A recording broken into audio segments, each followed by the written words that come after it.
Olá, leitores da Lendo Livros! Vamos conhecer um dos contos de Afonso Henriques de Lima Barreto, o Lima Barreto. Este célebre e importante autor carioca é responsável por uma vasta produção que inclui romances, sátiras, contos e crônicas. Aqui no canal já temos outros 2 contos publicados, além de um dos seus livros mais importantes, considerado a sua obra-prima. Se você quer conhecer eles, os links estão aqui abaixo na descrição do vídeo. A Doença do Antunes, de Lima Barreto. A fama do Dr. Gedeão não cessava de crescer. Não havia dia em que os jornais não dessem notícia de mais uma proeza por ele feita, dentro ou fora da medicina. Em tal dia, um jornal dizia, abre aspas, o doutor Gedeão, esse maravilhoso clínico e excelente goalkeeper, acaba de receber um honroso convite do Libertad Futebol Club de São José de Costa Rica para tomar parte na sua partida anual com o Airoca Futebol Club de Guatemala.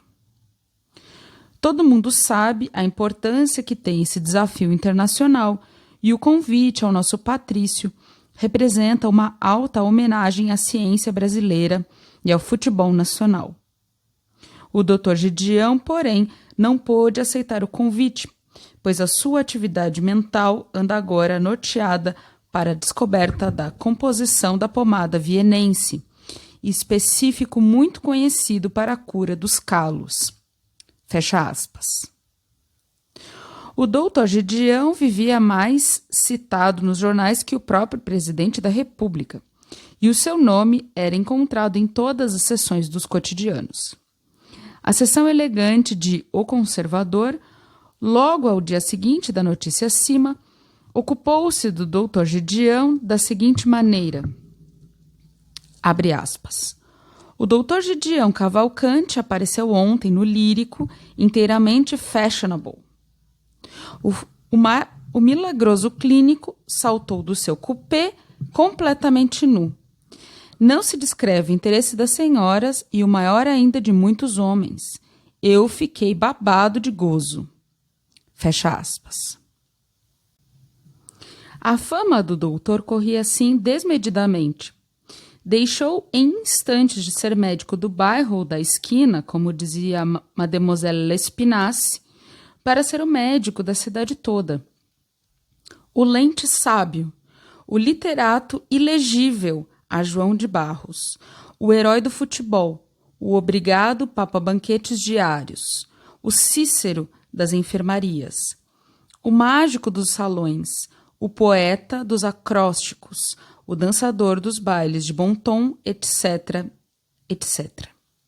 O seu consultório vivia tão cheio que nem a avenida em dia de carnaval, e havia quem dissesse que muitos rapazes preferiam-no para as presas de que os cinematógrafos são o teatro habitual. Era procurado, sobretudo, pelas senhoras ricas, remediadas e pobres, e todas elas tinham garbo, orgulho, satisfação, emoção na voz quando diziam: estou me tratando com o Dr. Gedeão. Moças pobres sacrificavam os orçamentos domésticos para irem ao Dr. Gedeão, e muitas houve que deixavam de comprar o sapato ou o chapéu da moda para pagar a consulta do famoso doutor. De uma, eu sei que lá foi com enormes sacrifícios para curar-se de um refluxo. E curou-se, embora o doutor Gedeão não lhe tivesse receitado um xarope qualquer, mas um específico, de nome arrevezado, grego ou copta, Anacate tocotuta. Porque o maravilhoso clínico não gostava das fórmulas e medicamentos vulgares. Ele era original na botica que empregava. O seu consultório ficava em uma rua central, bem perto da avenida, ocupando todo um primeiro andar. As antessalas eram mobiliadas com gosto e tinham mesmo pela parede quadros e mapas de coisas da arte de curar. Havia mesmo no corredor algumas gravuras de combate ao alcoolismo e era de admirar que estivesse no consultório de um médico, cuja glória o obrigava a ser conviva de banquetes diários, bem e fartamente regados. Para se ter a felicidade de sofrer um exame de minutos do milagroso clínico, era preciso que se adquirisse a entrada, isto é, o cartão, com antecedência às vezes de dias. O preço era alto, para evitar que os viciosos do Dr. Gideão não atrapalhassem os que verdadeiramente necessitavam das luzes do célebre clínico. Custava a consulta 50 mil réis, mas apesar de tão alto preço, o escritório da celebridade médica era objetivo de uma verdadeira romaria e toda a cidade o tinha como uma espécie de aparecida médica. José Antunes Bulhões, sócio principal da firma Antunes Bulhões e Companhia, estabelecido com armazém de secos e molhados, lá pelas bandas do Campo dos Cardosos, em Cascadura, andava sofrendo de umas dores no estômago que não o deixavam comer com toda a liberdade o seu bom cozido, rico de couves e nabos, farto de toucinho e abóbora vermelha, nem mesmo saborear a seu contento o caldo que tantas saudades lhe dava da sua aldeia minhota.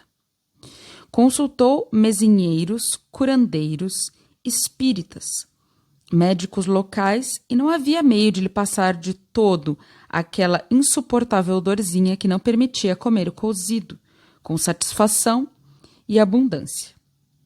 Tirava-lhe, de qualquer modo, o sabor do caldo que tanto amava e apreciava.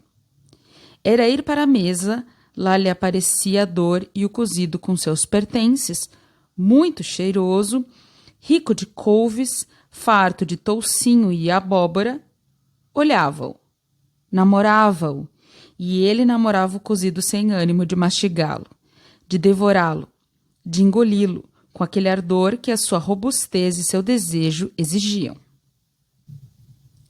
Antunes era solteiro e quase casto. Na sua ambição de pequeno comerciante, de humilde aldeão tangido pela vida e pela sociedade, para a riqueza e para a fortuna, tinha recalcado todas as satisfações da vida. O amor fecundo ou infecundo, o vestuário, os passeios, a sociabilidade, os divertimentos, para só pensar nos contos de réis que lhe dariam a forra mais tarde do seu quase ascetismo atual, no balcão de uma venda dos subúrbios. À mesa, porém, ele sacrificava um pouco do seu ideal de opulência e gastava sem pena na carne, nas verduras, nos legumes, no peixe, nas batatas, no bacalhau, que depois de cozido era o seu prato predileto. Dessa forma, aquela dorzita no estômago o fazia sofrer extraordinariamente. Ele se privava do amor. Mas que importava se daqui a anos ele pagaria para seu gozo em dinheiro, em joia, em carruagem, em casamento, até corpos macios, veludosos, cuidados, perfumados, os mais caros que houvesse, aqui ou na Europa. Ele se privava de teatros, de roupas finas. Mas que importava se dentro de alguns anos ele poderia ir aos primeiros teatros daqui ou da Europa, com as mais caras mulheres que escolhesse. Mas deixar de comer, isso não. Era preciso que o corpo estivesse sempre bem nutrido para aquela faina de 14 ou 15 horas, a servir o balcão, a ralhar com os caixeiros, a suportar desaforos dos fregueses e a ter cuidado com os calotes. Certo dia, ele leu nos jornais a notícia de que o doutor Gideão Cavalcante tinha tido permissão do governo para dar alguns tiros com os grandes canhões do Minas Gerais. Leu a notícia toda e feriu-lhe o fato da informação dizer, abre aspas, esse maravilhoso clínico e certamente um exímio artilheiro, fecha aspas. Clínico maravilhoso. Com muito esforço de memória, pôde conseguir recordar-se de que aquele nome já por ele fora lido em qualquer parte. Clínico maravilhoso. Quem sabe se ele não curaria aquela dorzita ali no estômago? Meditava assim quando lhe entra pela venda dentro o senhor Albano, empregado na central, funcionário público, homem sério e pontual no pagamento. Antunes foi-lhe logo perguntando: Senhor Albano, o senhor conhece o doutor Gideão Cavalcante? Gideão, emendou o outro. Isso mesmo. Conhece o senhor Albano? Conheço. É bom médico?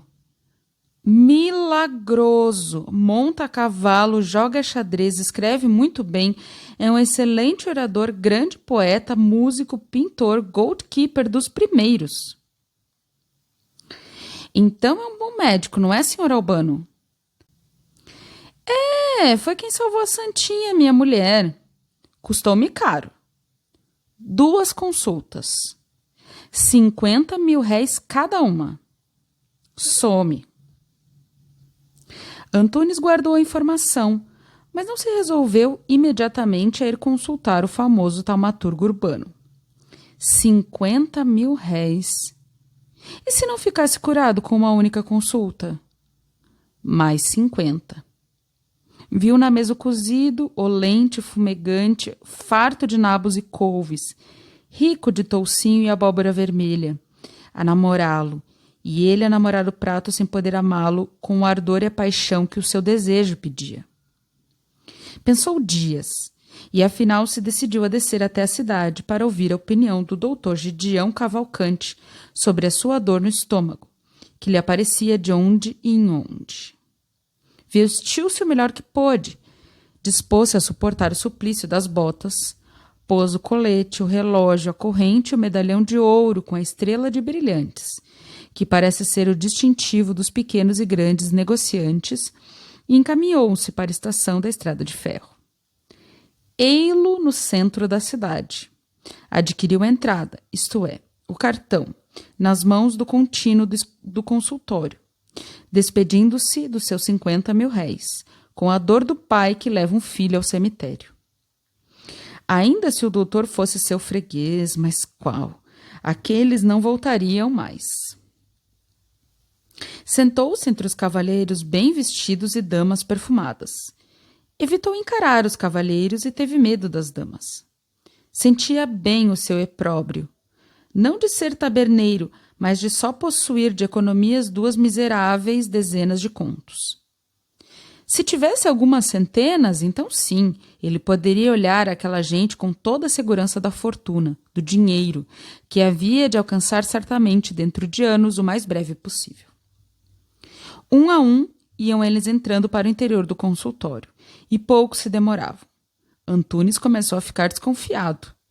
Diabo, assim tão depressa? Teriam todos pago 50 mil réis? Boa profissão a de médico. Ah, se o pai tivesse sabido disso, mas qual? Pobre pai, ele mal podia com o peso da mulher e dos filhos. Como havia ele de pagar-lhes mestres? Cada um enriquece como pode. Foi por fim a presença do doutor. Antunes gostou do homem. Tinha um olhar doce, os cabelos já grisalhos, apesar de sua fisionomia moça, umas mãos alvas, polidas. Perguntou-lhe o médico com muita maciez de voz: que sente o senhor? Antunes foi-lhe dizendo logo o terrível mal no estômago de que vinha sofrendo há muito tempo. Mal que desaparecia e aparecia, mas que não o deixava nunca. O doutor Gideão Cavalcante fê-lo tirar o paletó, o colete, auscultou-o bem, examinou-o demoradamente, tanto de pé como deitado. Sentou-se depois, enquanto o negociante recompunha sua modesta toilette. Antunes sentou-se também e esperou que o médico saísse de sua meditação. Foi rápida. Dentro de um segundo, o famoso clínico dizia com toda a segurança: o senhor não tem nada. Antunes ergueu-se de um salto da cadeira e exclamou indignado: então, senhor doutor, eu pago 50 mil réis e não tenho nada? Essa é boa, noutra não caio eu. E saiu furioso do consultório que merecia da cidade uma romaria semelhante à da milagrosa Lourdes. Fim do conto.